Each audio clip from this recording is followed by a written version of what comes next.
right.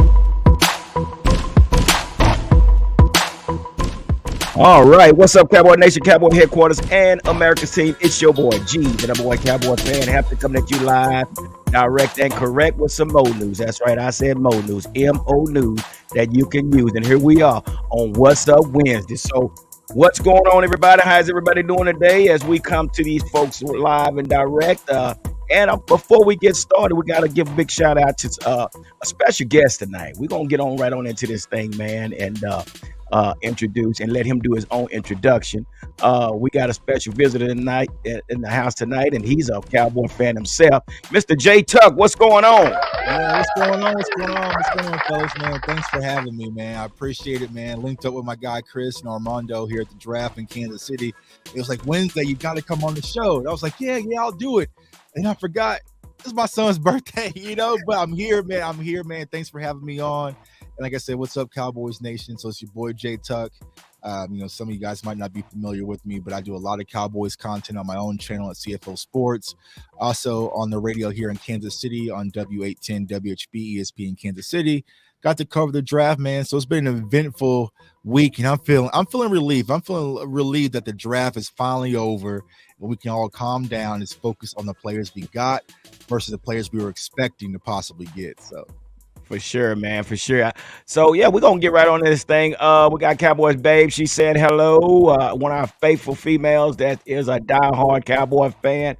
And we love to say hello to her as well because she's a dedicated and a big fan of the Dallas Cowboys. And we got Larry G in the house. Yeah. All right. You see the big fella over there? You see what he rocking, right? He's rocking in Michigan tonight. We're going to get all into that tonight. So before I get started, guys, I got to give a shout out to our social media groups out there that's on Facebook too. First of all, I'd like to give a big shout out to the Dallas Cowboys on deck, Cowboys Fan 365, We Them Boys, the Dallas Cowboys Insider. We want to say thank you for sharing our content in your group. And also, I would love to ask everybody to go to their page and become a member or just join their group. It'll be they always posting great content. So let's give it up for our groups out there.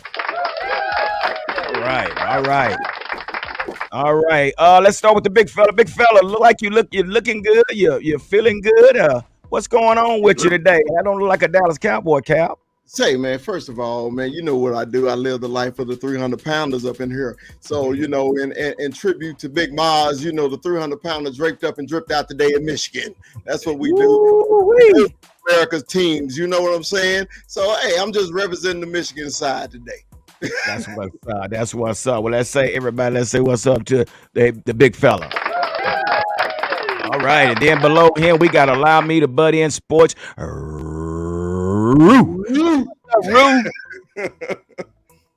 What's happening, y'all? What's happening, man? I'm just glad it's Wednesday.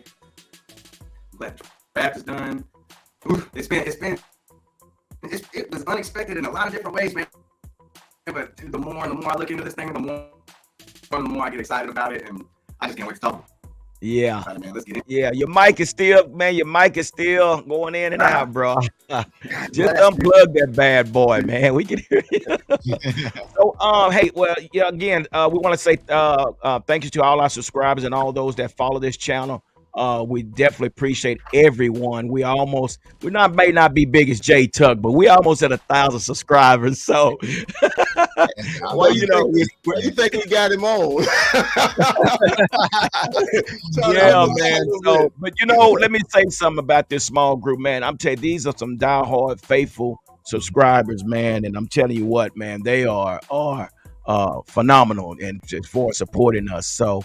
But we're going to go ahead and get right on this. And I always tell people, man, it's not about the numbers. It's about the support system. Exactly. You might have, 200,000 subscribers, man, but they not engaging and they not really a part of the community and rocking what you're trying to do.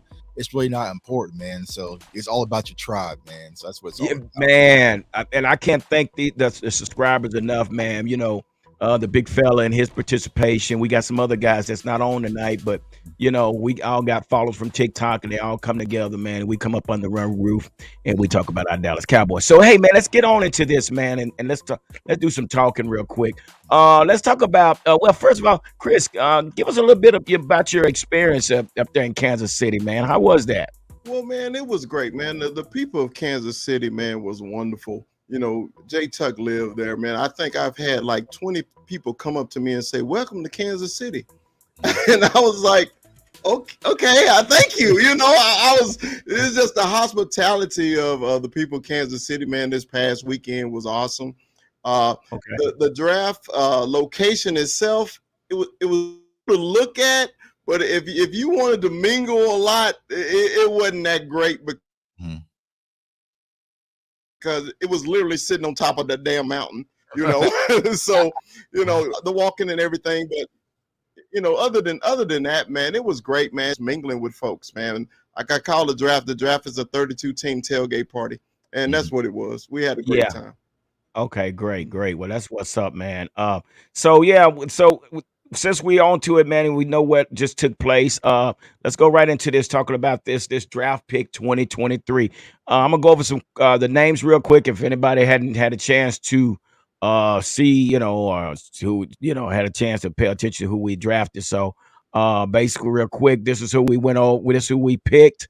And with our 26th pick, the first round, we got Mozzie Smith, a Michigan guy, big fella. Go blue. Yeah, then round two with our 58 pick, we got a tight end, Luke Schoonmaker from Michigan, the blue. Go blue. Third round at the 90th pick, we got linebacker DeMarvion Overshown out of Texas. All right, Texas Longhorn in the house.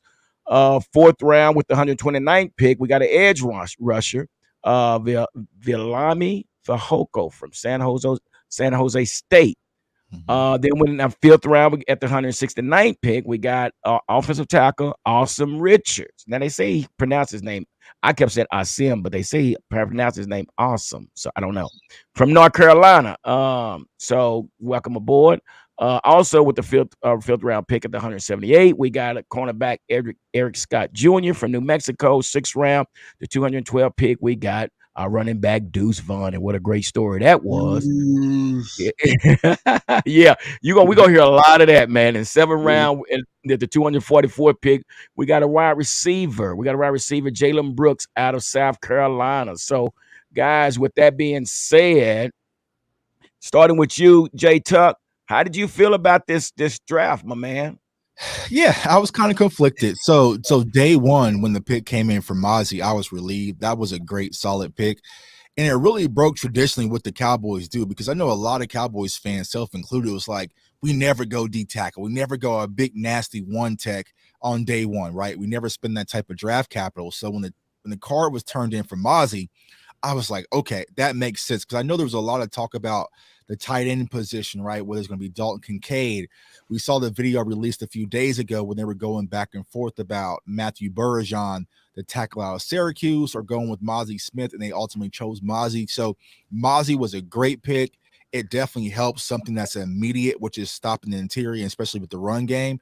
I feel like Mozzie's going to be a type of player that's going to be able to step in, two gap, get pressure in the interior, and really help this defense, because once Hankins went out last year, y'all remember, our run defense pretty much just fell off a cliff, so I feel like having the rotation with Hankins and also Mozzie's going to help.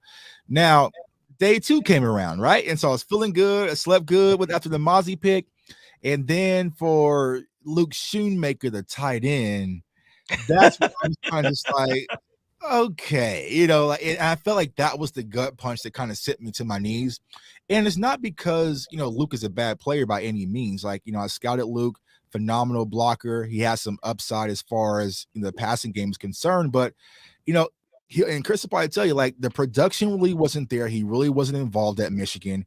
He's 25 years old already. He's 25. He's coming off 2 shoulder injuries, a quad injury. So, there was a lot of question marks. And here's my frustration, or my concern, right? How do you go from having a conversation about offensive line, defensive tackle, right? You go defensive tackle, And then you have a lot of offensive linemen that's like DeJuan Jones or Cyrus Torrance sitting there right at the 58th pick, and you pass up on that opportunity. So you really could have got your cake and got to eat it too with getting Mozzie and strengthening your offensive line.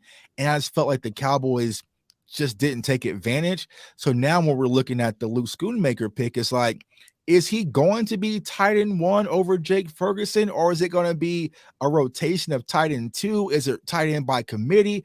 There's just too many question marks for me to really feel happy about that pick. So that was the kind of pick that really like jarred me a little bit. But then they went and got DeMarvion Overshawn, who's going to be a high motor guy that can go sideline to sideline, has great speed.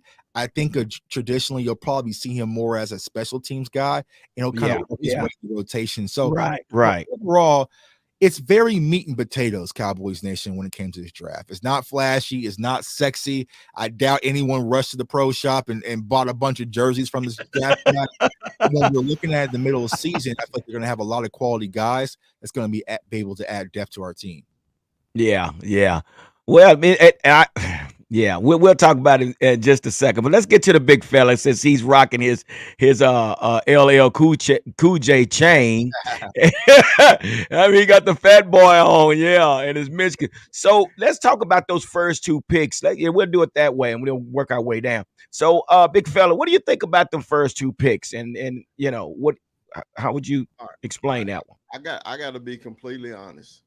Okay. Jay Tuck is the one that took the ledge because I was really conflicted with the first round pick. Okay.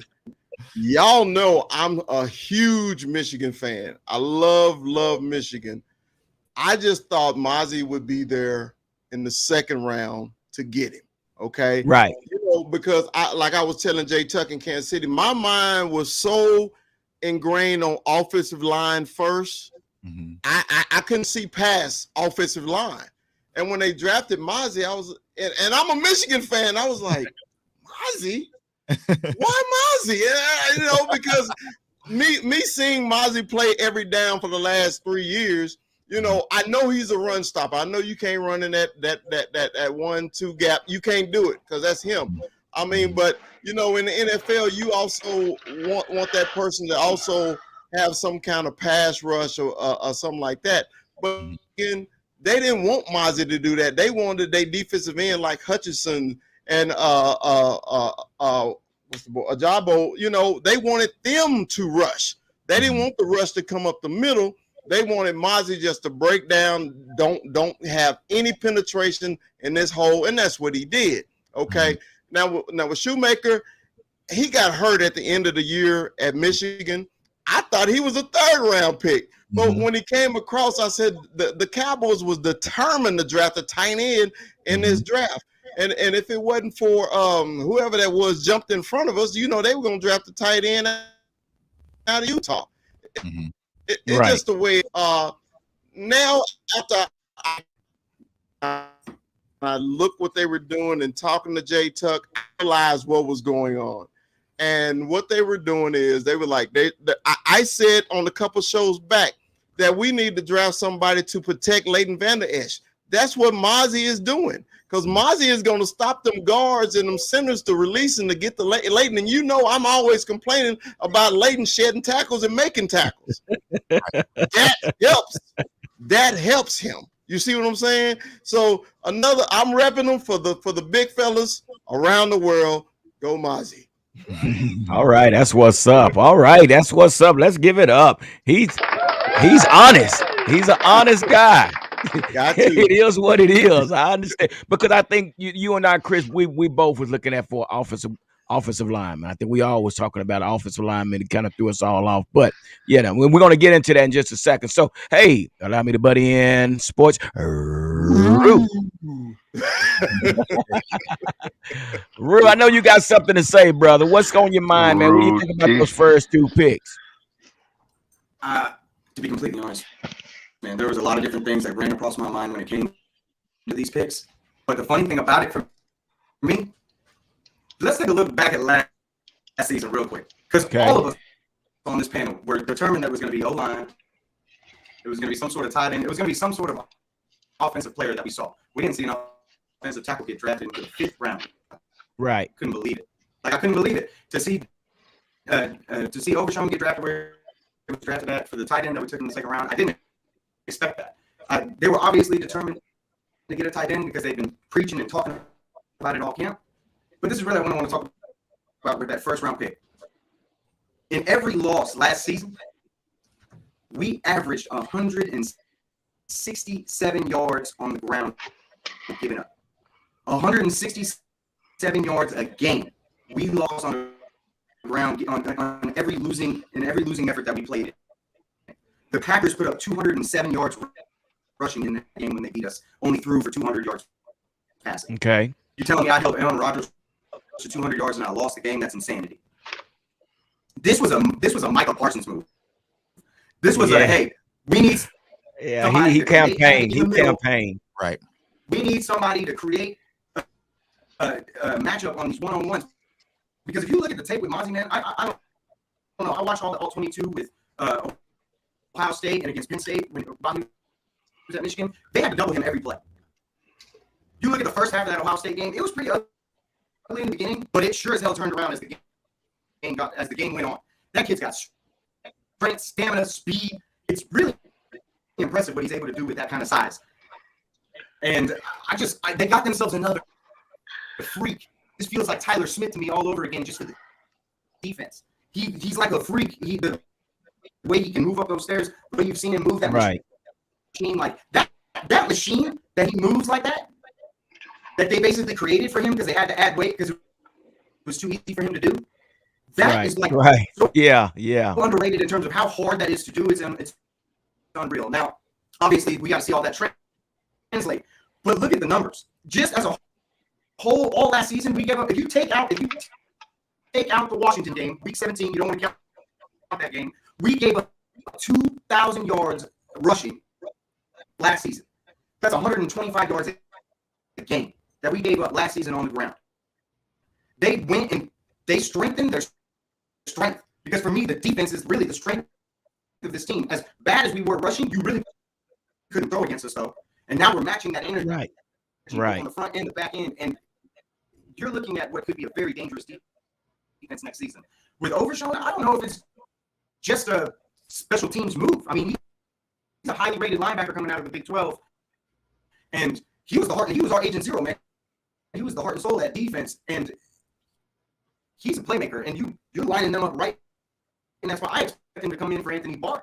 Is what I'm expecting. I'm expecting him to be right next to Van Der Esch, to let Michael roam and to help out Mozzie inside the middle, man. Because if Mozzie's getting one-on-ones because everybody's focused on the monster that's rolling around the in and outside of the field, it's going to be an ugly sight for whoever has plays.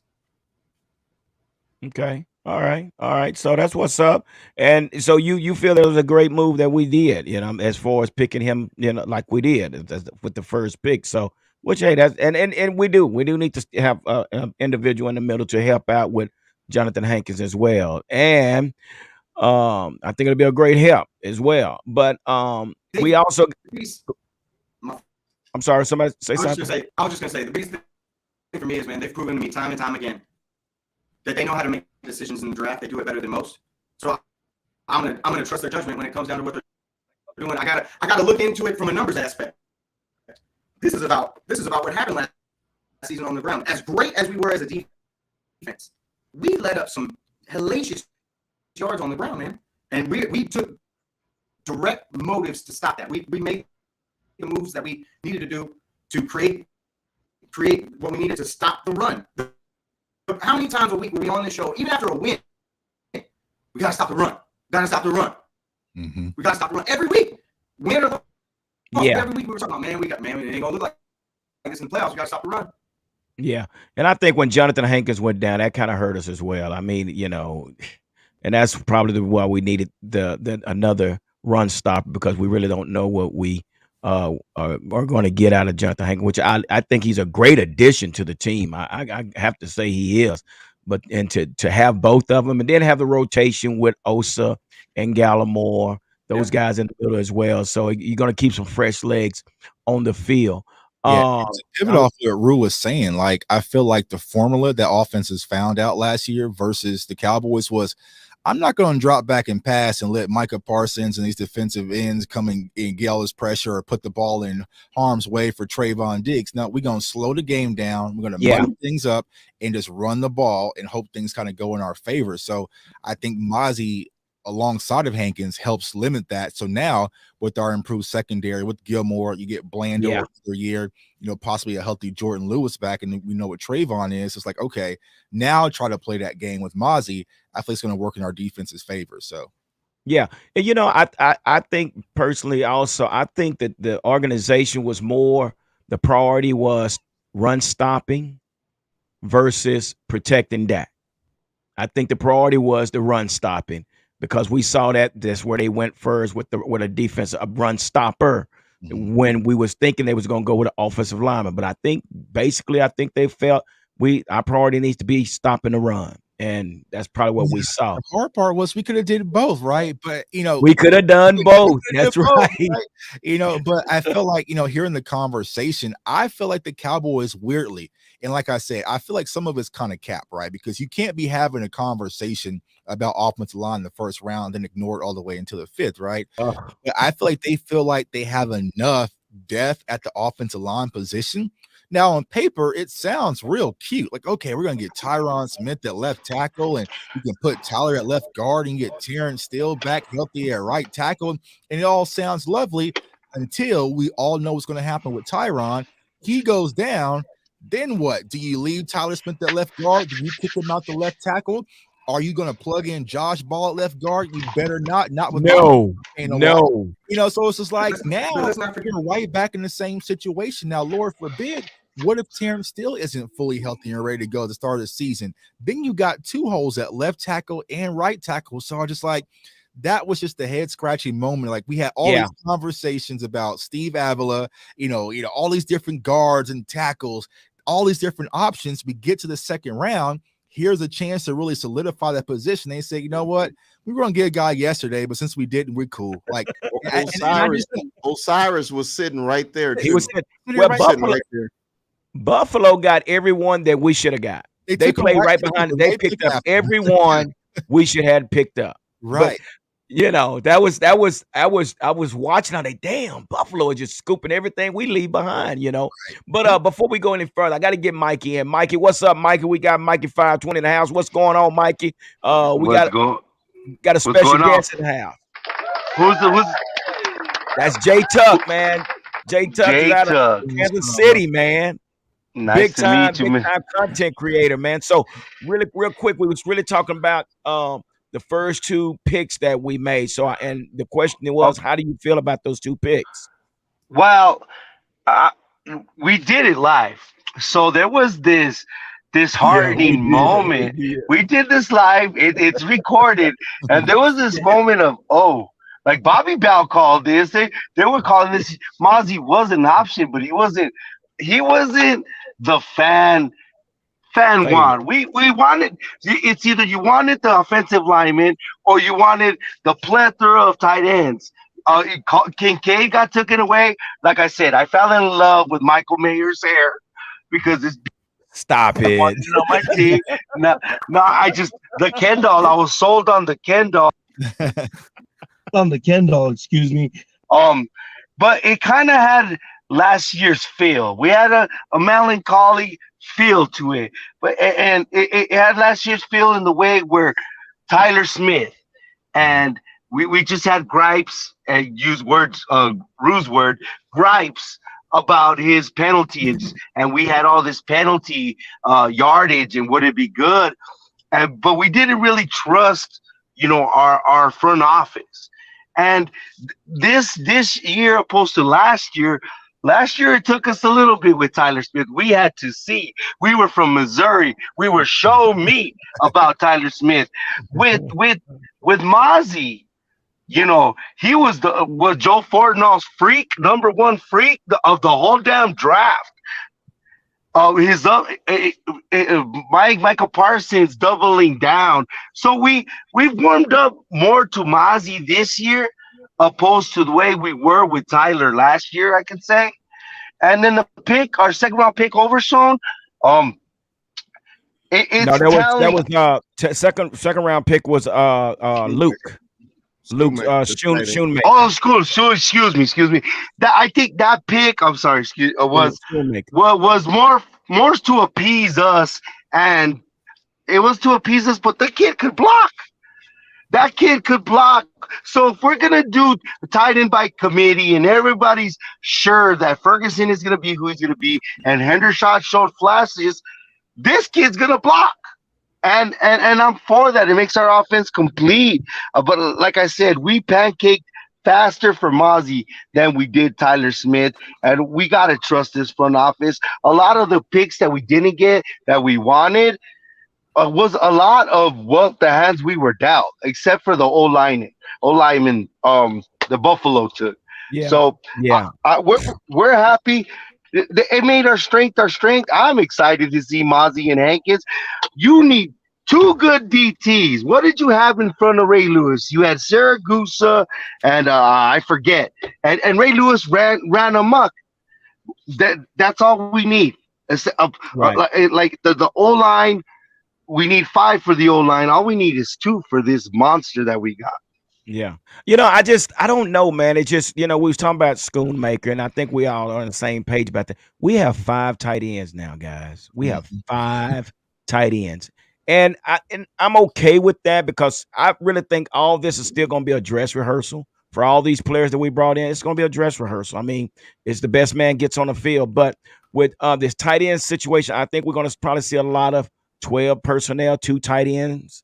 I mean, under this new Mike McCarthy's offense. We don't know what it's looking like, but if it consists of anything like West Coast, you might see 2 tight ends set. And that's the only reason I can say that's why we have 5 tight ends. But and that's the hard part, because if you go back to what Mike McCarthy did traditionally in Green Bay, he never used 12 formation. He was 11 and 10 guy, like primarily time in Green Bay. So it's just like, are you going to do 12 formation and take off, the idea of having Cooks and Gallup and CD on the field? Like, we don't know. So like, I don't know. I feel like we don't. I'm excited of not knowing. I'm excited of seeing what he got.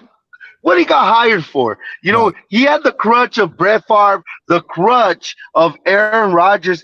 Is there a football genius in him? Is there a Mike Shanahan in them? Like, what are they leaning toward? And with Schottenheimer, that obviously is the run, and not getting an O lineman just makes us scratch our head, take off our hat, scratch our head, and think about that. Like, what is the pick of Overshown say about our linebacker room? Mm-hmm. Right. So let's move on into that. Let's move on into that, guys. Let's move on to the 3rd, 4th, and 5th round. So we have the linebacker DeMarvion Overshown. Then we got Valami Fehoko, and then we got Assam Richards. I mean, okay. So Jay Tug, how do you feel about the 3rd, 4th, and 5th round, my man? Yeah, so when it came to Overshown, I feel like once again he's going to be kind of a special teams addition. I feel like this is more of a futuristic pick because Overshown was pretty much a converted safety / linebacker at Texas. So maybe this is the J-Ron curse of the future. Now, a lot of people's been asking like, but Tuck, don't we already have a lot of those molds already in house? Well, yeah, we do, because we got Marquise Bell, we had Israel Mukuamu, so we got a lot of like safety hybrids kind of have that big body. But I think Overshown, he's a little bit more, I would say, prepared as a linebacker, quote unquote, even though he did miss a lot of tackles. He missed a hell of a lot of tackles at the University of Texas. So he's just a pure athlete. So I feel like that was the attraction. When it comes to Villamai Fiyoko out of San Jose State, a lot of people originally just saw Edge name and they freaked out, right? Because they're like, where is he going to? Yeah, he's going to be more of an interior. Yeah, I think so too. Right. Rusher. So, from that standpoint, and I dropped the film session on him, he's very high motor, very blue collar. Yes. This draft is just a blue collar draft, meat and potatoes draft. And I feel like he's going to be a guy that a few injuries here and there, you're going to see him actually get some opportunities. Like I said, he can do a lot of different things. He can stand up. Hell, he was even in coverage a lot, at San Jose State. So he is just your, a guy you can depend on to do his job. Then Asim Richards, but I guess if he calls himself Austin, let's just roll with it, right? Austin Richards, a phenomenal tackle at the University of North Carolina. Now, he didn't really have a lot of position flex, but he didn't give up a lot of sacks at North Carolina, because I watched him closely when I watched Josh Downs, who was my favorite prospect in this year's class. He went to the Colts, right? But very solid foundational guy, but has a few rough edges to really work out. But Right. if I had to gauge it, we're talking about the offensive line, I feel like I'm calling Awesome. Awesome Richards is a much better prospect coming into the NFL than Josh Ball and Matt Waletzko. So it's really going to be about, are the Cowboys going to give him the opportunity? Because we know they play favorites, right? Because Matt Waletzko was the Mari Cooper pick. So they want to say, you know what, we got it right. We got it right. We got this tackle and moved on for Mari. Whatever, bro. But I feel like Richards is a more talented prospect coming to the draft, so I'm excited to watch him in camp. So overall, the next 3 picks, it wasn't bad. It's more about depth, and I think a lot of Cowboys fans want it right now, immediate impact, which those picks are going to be 2 to 3 years before we actually see the dividends of those picks. Right. Big fella, what are you thinking right now, man? I mean, I see you that mind is rolling. I can tell. How you feel about these next 3 picks that we picked up? Well, with Overshown, I thought of one person and one person only, and he was right above me. I knew how excited he was. If we couldn't get number 5 on the team, Overshown was our next best person. So when I saw the Cowboys drafted Overshown, I said, man, I bet Rue is jumping out his damn skin right now. His damn burnt orange ass skin, and that's literal. So, hey, Overshown, I liked Overshown at Texas, man, because he was an active linebacker. Okay. Yeah. He was a seek and destroy linebacker, right? And that got him in trouble a lot of times with the missed tackles and everything, because he was trying to blow up everybody. Okay. He was just one of those guys that you want on your defense because he's trying to hit you and hurt you. All right. But I love his athleticism. I love it, man, because the more athletes we have on that defense, the faster we can play and the better we can play. Okay. Because, it's all about speed in the NFL right now. Okay. And with another speed guy at linebacker and physical, I like him. Okay. Now, the other 2 guys, now I watched film on Fiocco, and I was like, man, they got this guy lined up everywhere. He's really lined up everywhere. So I like him just for his versatility. Okay, because say if we got a person down at 1 tech, a 2 tech, a 3 tech, or even at the 5, he can fill in. I just hope that the Cowboys don't bury him down on the depth chart, because I'm like this kid, man. Every time you watch him on tape, he showed up, and I'm just like, man, don't bury him. Don't do like you did the kid that we released and went to Washington, and we come back, we needed a 1 technique. That made no sense to me. We need a 1 technique, then you cut him, he go to Washington and start. Oh, the guy from the kid from Arkansas. Ridgeway. Just circle back around and draft the 1 tech in the first round of this year's class. He's an Arkansas kid. Exactly. Arkansas kid. Like they cut him to keep Tristan Hill, then they cut Tristan Hill, and then it's just oh my gosh. So when people say, what, I trust the front office, let's not act like the front office don't be doing some dumb stuff. Yeah, man. They ain't bulletproof. They ain't bulletproof. Nobody's batting 1,000. Nobody's batting 1,000. Right. Yeah, right. And like I said, I just don't want him. I don't want them to bury the kid. Right. Give the kid an opportunity, man, because I think this defense is on the verge of being very special. Okay. Yes. And if they get there, if they get to that special point, dude, all this talk about the offense and what we do is voided, because they can take over games. Okay, when you got a defense that can take over games, man, your offense is just along for the ride, and I hope they're gonna take us a long way. Yeah, that's what's up. Rue, what do you think, brother? Well, let's get on in there so we can get everybody through this. What you got, brother? Honestly, man, mine's just short, quick, and simple, man. I've been saying meat and potatoes since last year. It's a lovely thing to see, man. When you shore up the front of your team, both on the defensive and offensive side, that is the best thing you can do for your organization. It makes everything around you easier. The way they did this was just the exact way they should have done it. I might not agree with it a wholeheartedly 100% in terms of what, but I see the dynamic, and I see what they're trying to accomplish. You went with a dominant run stopping defensive tackle. You went with a run blocking tight end. You went with a run stopping linebacker. You went with an edge guy that you can stick into the middle, add your depth. You went with another offensive tackle to put pressure on the younger offensive tackles that you drafted just last season. Keep that meat and potatoes rolling, man. I love the season, and I don't even care. I love what I see, and I can't wait to see it unfold. That's what's up. That's what's up. Mikey 520, what's up? Mikey mic'd up. How you feeling about these next three? Well, I'm feeling good. There was two players that, on like on weird nights, like on Thursday nights, you catch some college football, and one happened to be San Jose State, and he popped off the screen. He was one of those players that he was obviously better than his counterparts and the level of teams that he was playing, and to go with what our guest was saying, excuse me, Jake Tuck. There's Sharif Floyd was on, I believe he was on a post draft show that the Cowboys made, and Sharif Floyd, which is one of our assistant lineman coaches, was talking about steering him. That's what we're looking for, not the edge that he played, but that we're looking for a true legit three technique. And Ridgeway move, it sucked to keep Tristan Hill, but Tristan Hill had a good camp. I'm just defending our front office. And Bohanna wasn't the dog that Bohanna showed out to be. And dude, this our number one pick is gonna be solid. And as you said, Chris, we want overshown to overshown up.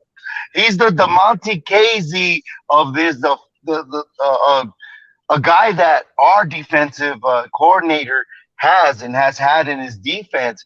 And Akwamu, it's crazy how much tweeners we have, and that helps with the league is obviously going to the tight end. The fullback is out, obviously, but there's more tight ends on the field, so we need those bigger, lankier, meatier safety tweener linebackers to cover those. I wouldn't know too much about the North Carolina kid. I'm not going to sit here and regurgitate something I heard somewhere else. But it's adding to the depth, and that's what exactly we need. We need it, and we could appease the Cowboys masses. No, that is. Got you. Makes sense, man. I appreciate that, because that makes sense. We got J Tuck got a few more minutes with us, guys, so we're gonna go ahead and let him get in on these last three picks real quick. J Tuck, fill us in, man. What do you think about the second, fifth round pick? And hey, Jay, can I say something real quick? Jay, let me say something real quick. Remember, we were sitting in the tent, and the girl came over to want to take a picture with us, and our husband had on what shirt? He had on the K-State shirt, and he said he'd go crazy if the Cowboys did what? I draft Deuce Vaughn, man. I wish I could have saw that guy's response, because that's what he was there for, man. He wanted to see Deuce Vaughn go to the Cowboys, man. And when it came to the Deuce, I'll skip over Eric Scott real here quickly, but when it came to the Deuce Vaughn, pick, man, it felt like, majority of us are parents and fathers, whatnot. Yeah, it was a great story. We always tell our kids, man, you know what? You got to eat all your vegetables before you get dessert. All those picks before was just eating your vegetables, and then finally we got dessert and Deuce Vaughn, man. And I was ecstatic when we got that pick. I got the opportunity to watch Deuce Vaughn up close and personal when I was covering the Big 12 this past year. And, I'm a Jayhawk, and I'm a KU Jayhawk. Okay, all right, Big 12. You don't really mess Bear with down much, but man, this kid was phenomenal. And I literally had a tweet and said, at the Big 12 championship game versus TCU, I said, Deuce Vaughn is doing his best Tony Pollard impression here, in AT&T Stadium. And he's definitely that. He's an explosive guy. Even though he's a smaller guy, a little bit undersized, he's going to be kind of used as our modern age, Darren Sproles in our offense. And so, here's Lance Dunbar-ish. I get Lance Dunbar vibes. Yeah, Lance Dunbar. Yeah, exactly. So he's a guy that can line up in the slot and do a lot. I mean, just like Tony Pollard was, but we never really got to see under Kellen Moore's offense. I feel like Mike McCarthy's really going to utilize Deuce Vaughn, so I'm excited about that. Now, to go back to the fifth round pick and Eric Scott, when the Cowboys moved up and traded with the Chiefs, I was like, okay, they must got something stashed. Right? Okay, what are we gonna do, right? And then they picked Eric Scott Jr. out of New Mexico. Now, to be honest with you guys, I just posted on Twitter a second ago. I've talked to all my scouting friends, coaching friends. Nobody knows anything about this prospect. So this is one I'm gonna have to just trust Dan Quinn and the Cowboys front office word on it, because there's no film, there's no write-ups, there's nothing, because he was completely off my radar. So Yeah. I will say this about the Eric Scott pick, though. My frustration is this is when y'all chose to get aggressive. Y'all couldn't do that on day 2 and go up and get aggressive. Yeah. Now's when y'all want to get aggressive and move up all these spaces to get Eric Scott. So I'm not going to say anything about the prospect because I just don't know enough until I can get my hands on the scouting report into the film. But, just based off of what I've seen thus far, he just has size, arm length, ran a 4.4. You might read that he ran a 4.7, but I think he pulled his quad when he was running. Yeah. And I think he sent the Cowboys a YouTube video, and that's all. Yeah. I mean, that's all I got. So I'm not going to base a whole analysis on a kid off a YouTube video. I'm gonna send him mine. Yeah, yes, I'm saying. Yeah. Got a couple YouTube videos. The fact that me and Kristen get to go run our 40s, because I damn sure wouldn't make it up that hill in Kansas City. They're probably yeah. I said, where's the 40-yard dash? And he's like, up there. I was like, no, I'm cool. I got it. It's called myocardial arrhythmia. Right. And then Jalen Brooks out of South Carolina. I feel like he's just going to be a rotational guy, but a name that you're going to hear in camp. So, we'll talk about, possibly the undrafted free agents. I feel like that's where the Cowboys really push the things forward with the undrafted free agents, because there's a lot of quality guys. I just dropped a film session on Isaiah Land, linebacker. I call him the sack king out of FAMU. This kid had 18 sacks in 11 games. You know what I'm saying? Like, it's outlandish. Also, Darrell Johnson out of Liberty. So there's a lot of quality undrafted free agent guys. So I feel like Jalen Brooks is going to be kind of the mix of things, and somebody's going to emerge. Now, I feel like when you look at the wide receiver 4, you have Simi Fioco, you have Jalen Tolbert, but then you also had Dennis Houston, who kind of came out. I know it. It's deep. You're going to have only name one that's really relevant.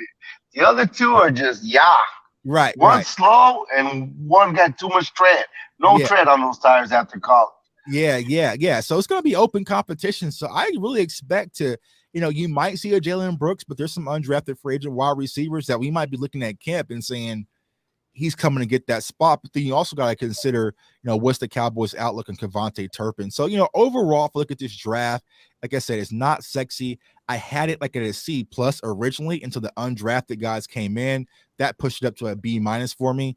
I just don't feel like it was the now draft, like right now. No, it wasn't. I feel like the way the Cowboys did in free agency with getting Brandon Cooks and Stephon Gilmore, we was creating separation, and we had the opportunity to really shake the room and create even more of a distance, but we kind of sit back and let some of the teams in the division kind of close that gap, even though I still have the Cowboys win the division. But, overall, not too crazy exciting. It's just a draft, right?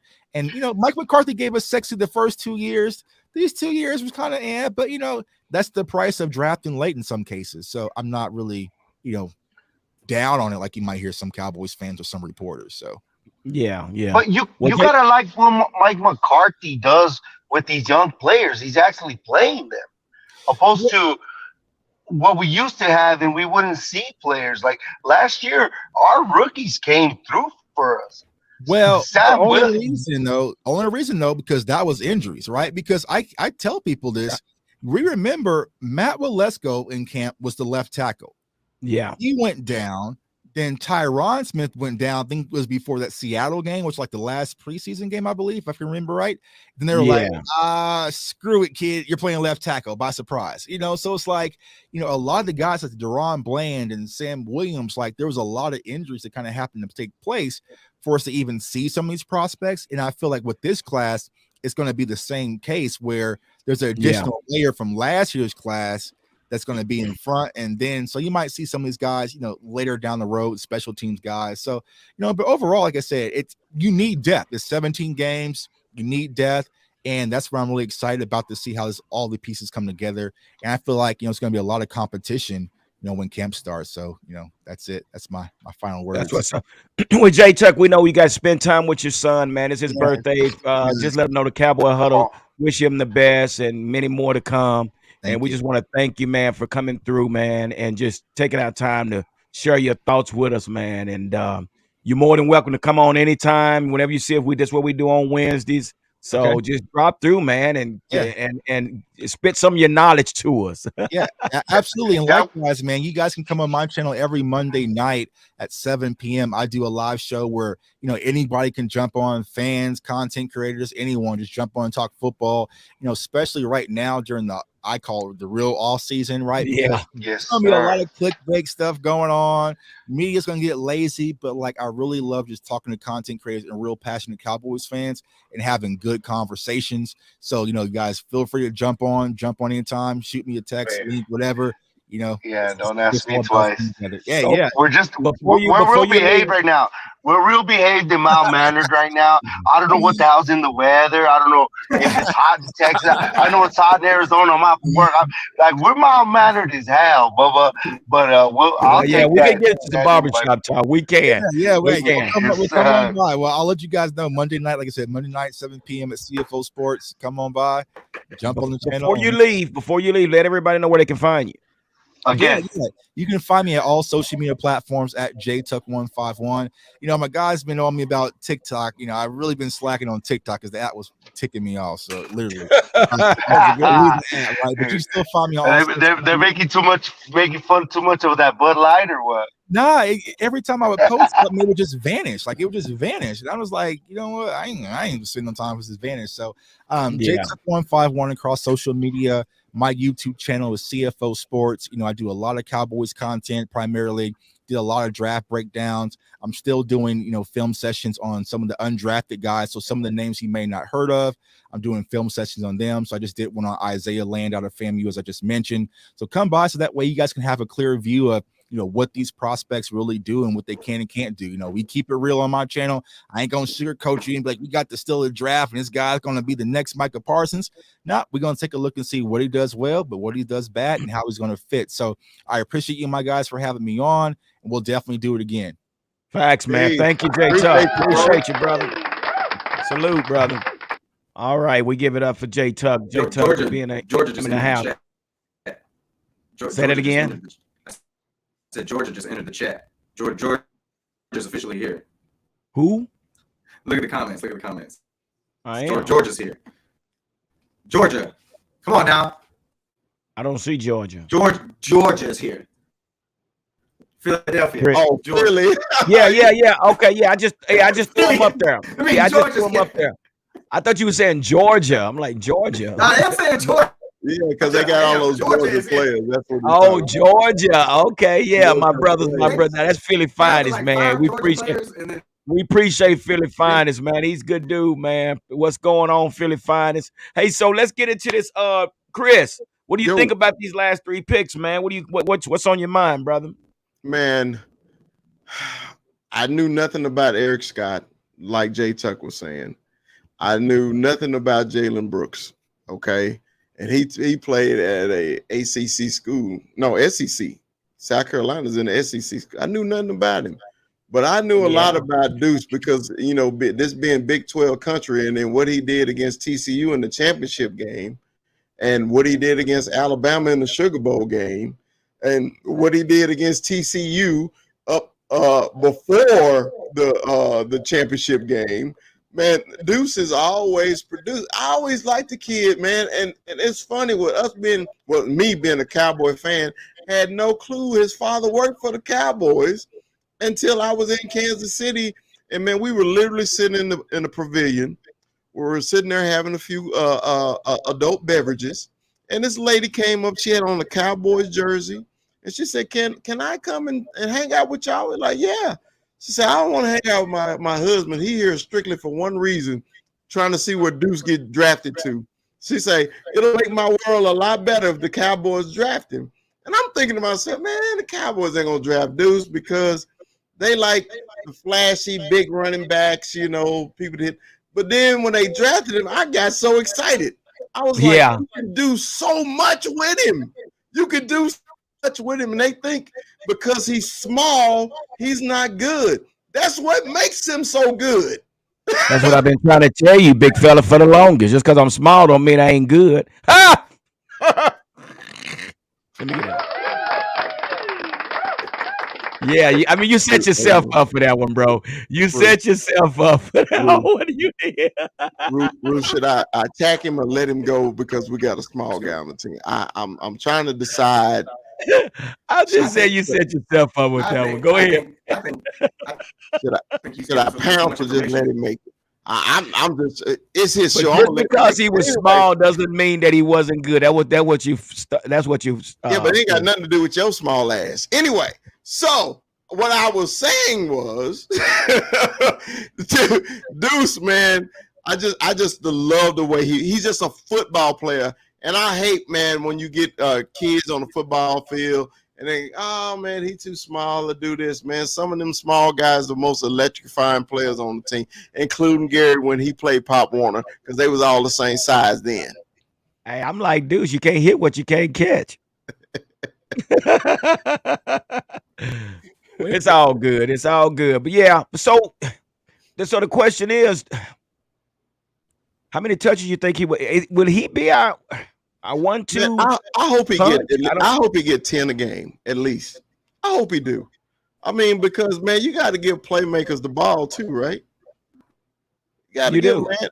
I mean, you can hit him. He perfect screen game, third down back. Remember, Rue, you ain't old enough, but remember Preston Pearson. You know, when Preston Oh yeah. Pearson came out, well, you already knew we getting this first down. Yeah. Fact. I want Deuce to be that guy. You know, he Yeah. my third down guy with Tony on the field too. I want Yeah. Tony on the field at the same time.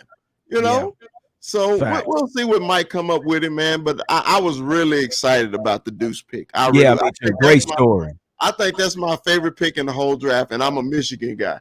And Yeah. so Great story. Great story, my man. favorite pick. And this Yeah. before I found out who his daddy worked for.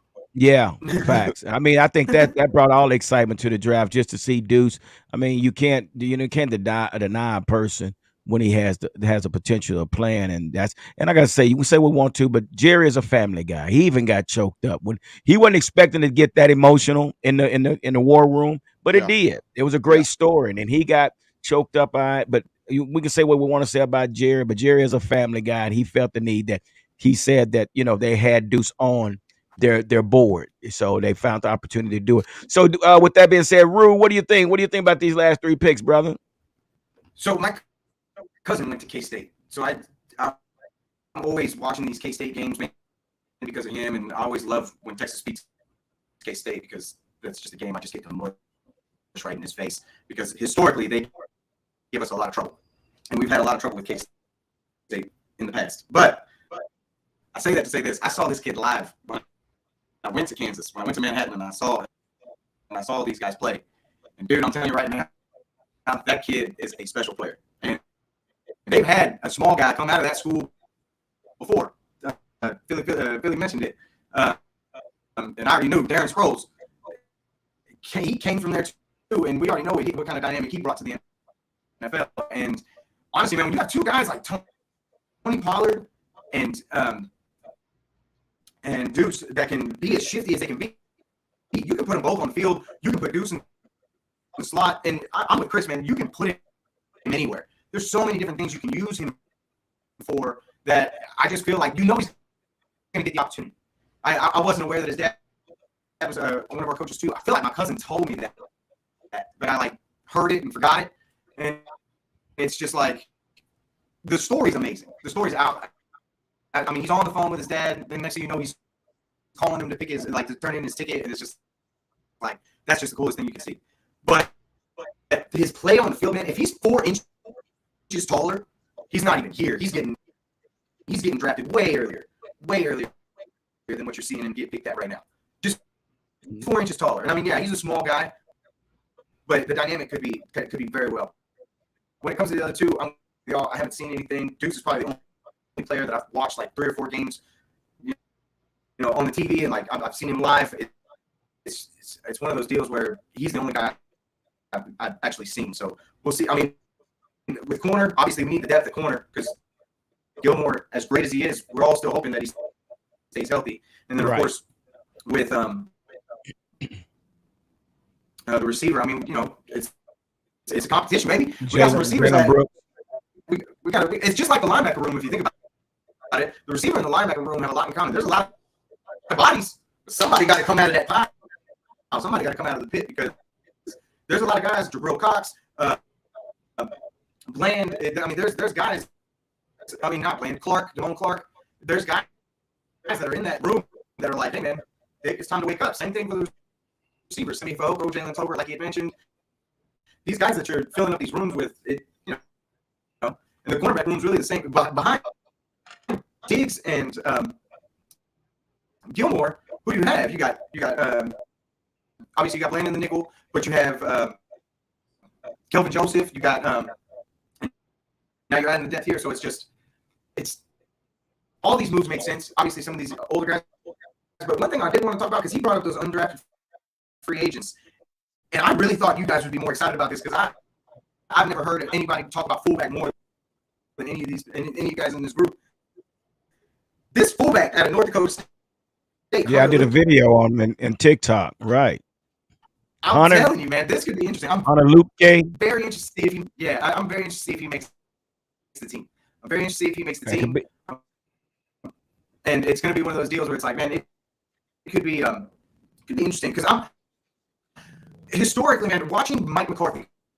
Because we were talking about Mike McCarthy and decision making and how this offense is going to look and what kind of formations he's run in the past. I don't remember him being a historic runner of the football.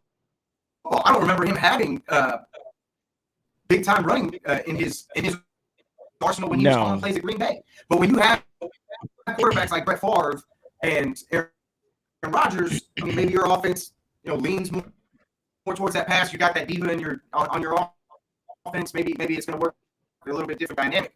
But this is going to be it's looking more and more each day that he's going to stay true to his word about running the damn ball because he's done everything to build his team around doing that from what it looks like, and they're really focusing on stopping the run. But when it comes to these later picks, I love the story for Deuce, and I really hope that he does well and he actually becomes useful for this offense because I think it could be very special.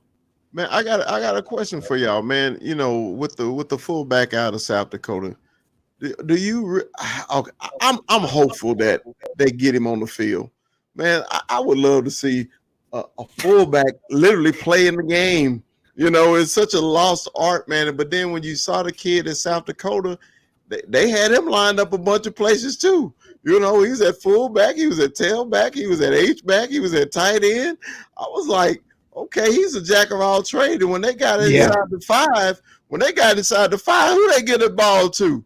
And that big boy was getting in there, man. And people don't sleep on the school he went on, because that school has been in the championship game every year for the last 6 years. Okay, so they play some high competition. Okay.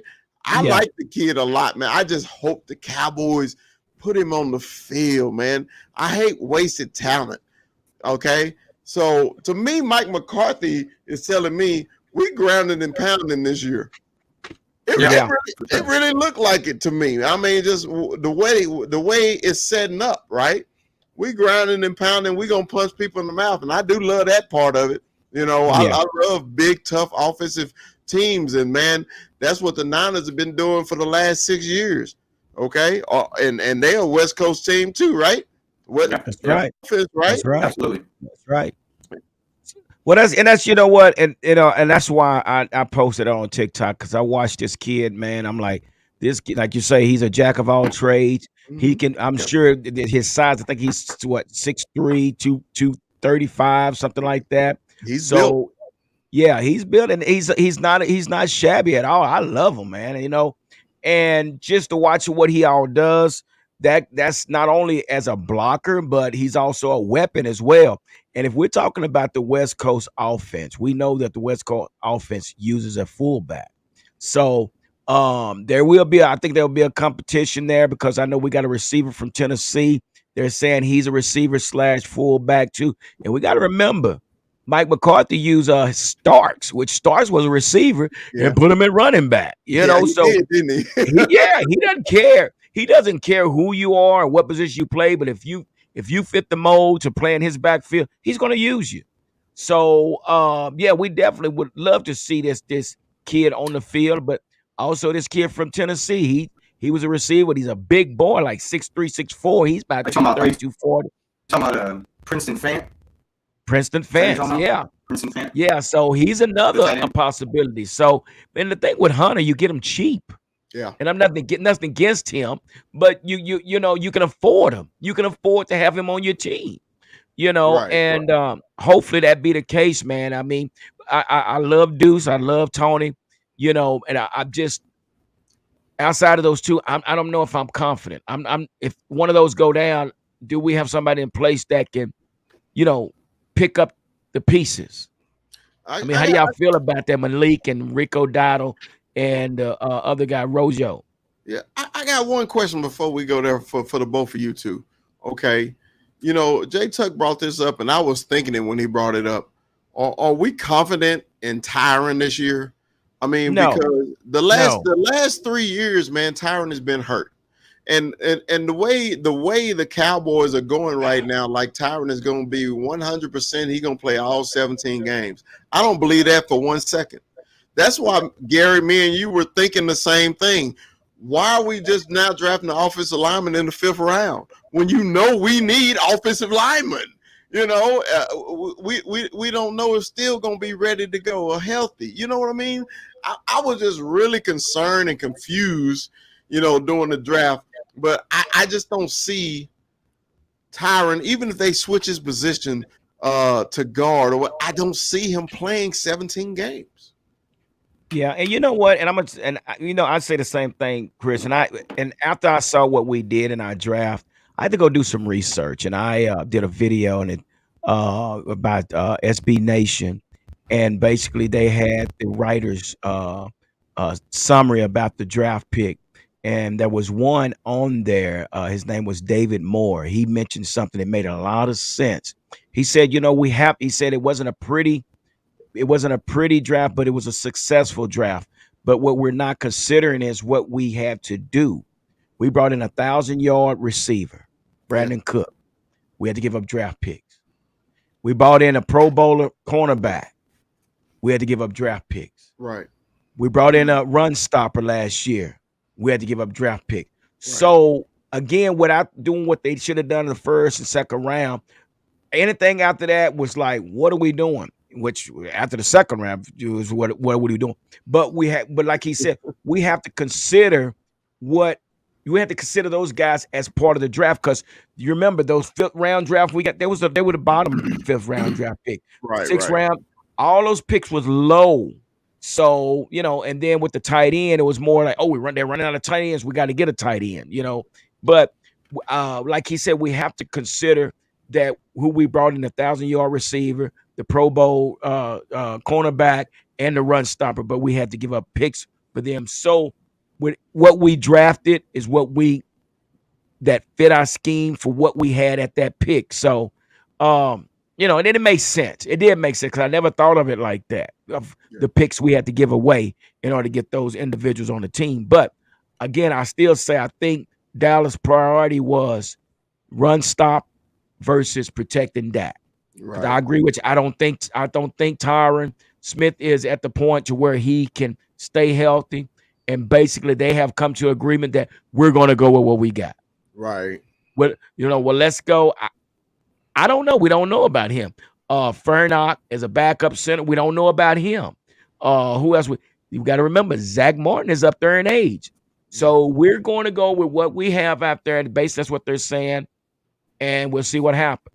So you might see some more musical chairs. If somebody goes down, we might see more musical chairs. I mean, that's just my take on it. That's where I just look at it. Our priority was run stop versus protecting Dak, and they went with the run stop. So, Right. Rue, what you think, Rue? We didn't think Tyron Smith was going to play all last season.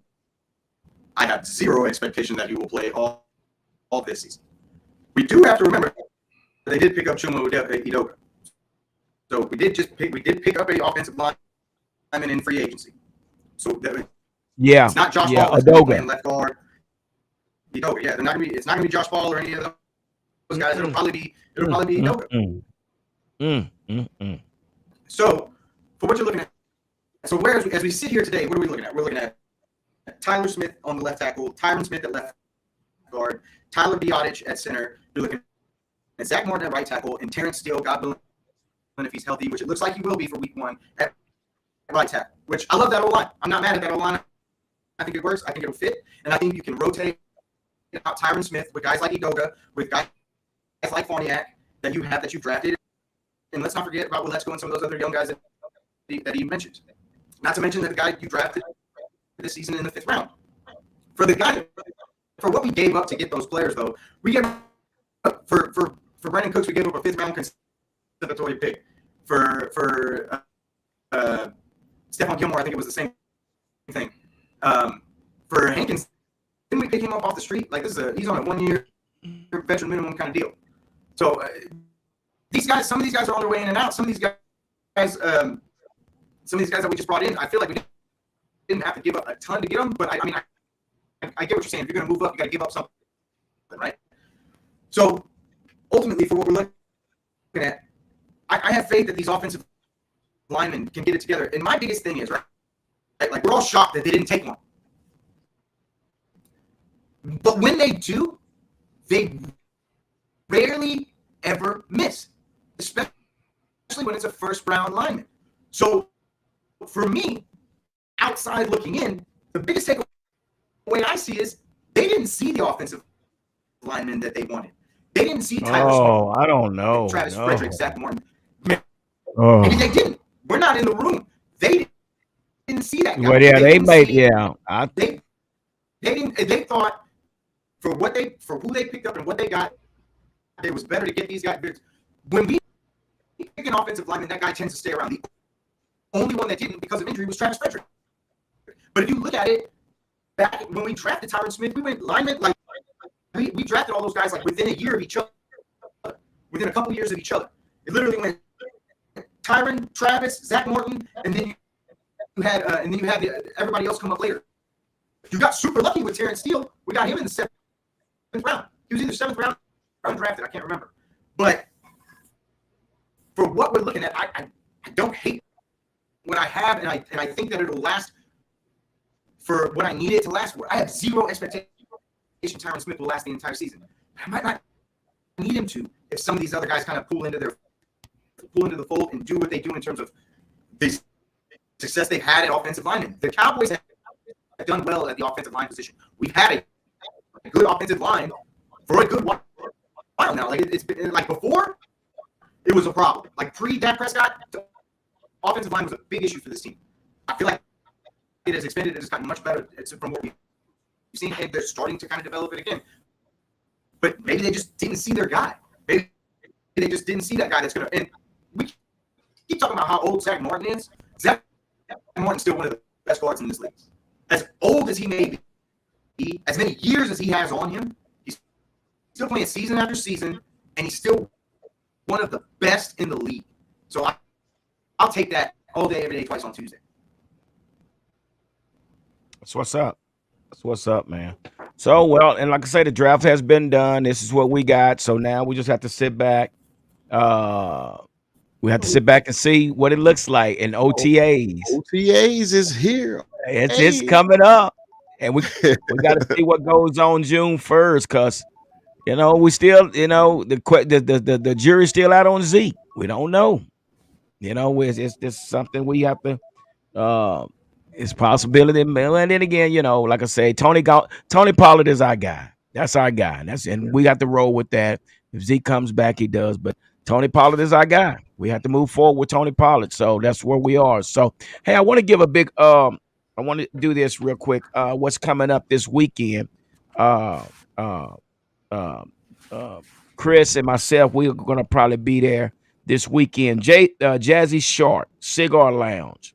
It's going to be at 14150 Trinity Boulevard, Suite 116, Fort Worth, Texas, 76155, hosted by Kenny Gant. And anybody remember Kenny Gant? He was the Shark for the Dallas Cowboys.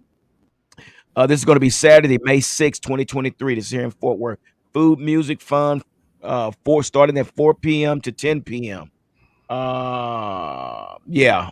So this is what's going on. DJ Kai and DJ Raleigh D will be here because they actually have a Kenny Gann is also having his golf tournament that following Monday. So, man, all Cowboy fans, if you in the DFW area, man, come hang out with us on Saturday, man, for a couple hours, man.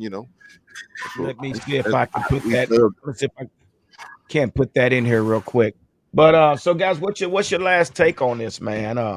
Well, for me, man, for me being talked off the ledge, about my Michigan players, I just think, man, watching the War Room and watching how the Cowboys basically address Will McClay, like, you tell us what we're doing.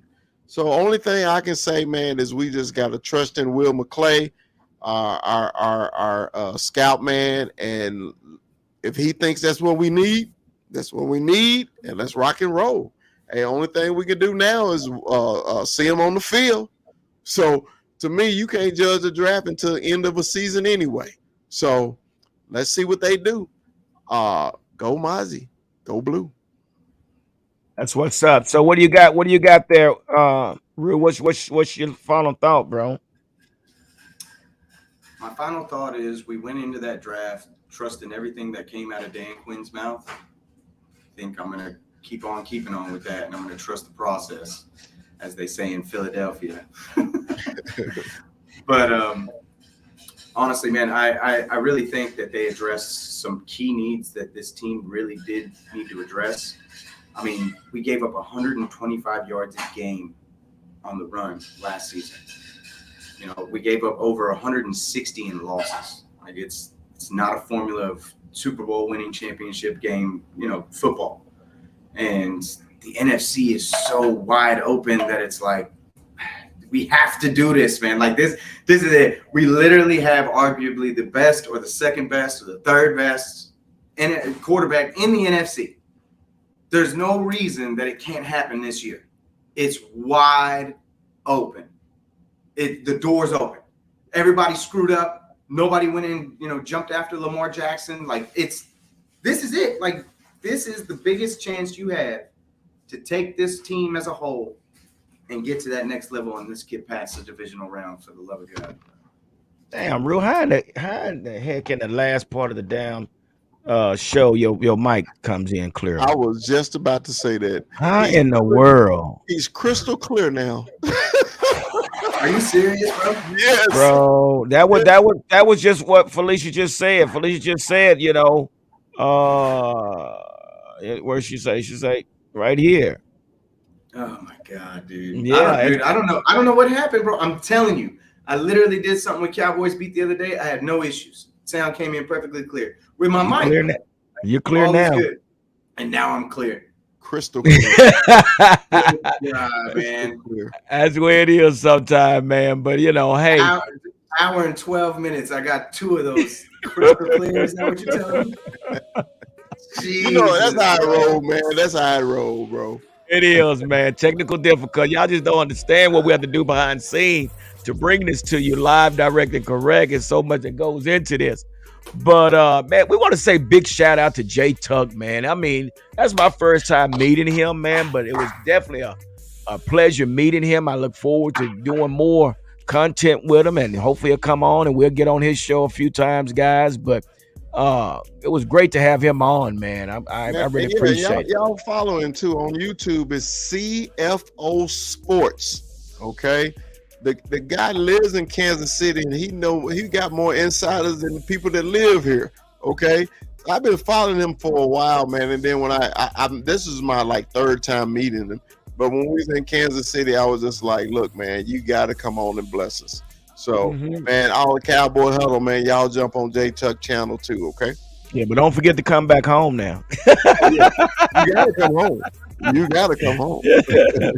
But yeah, that was great. Yeah. So anyway, we're not gonna hold you guys any longer, man. We've been on here, but we just had to get on here and do a recap. So we already I think we covered everything, guys. I think we have. So with that being said, I guess we're gonna move on until next time. Everybody be safe and be blessed. And like I always say, don't nothing come to a sleeper but a dream. So let's make it happen. Go Dallas Blue. Cowboys. Let's go. Deuce.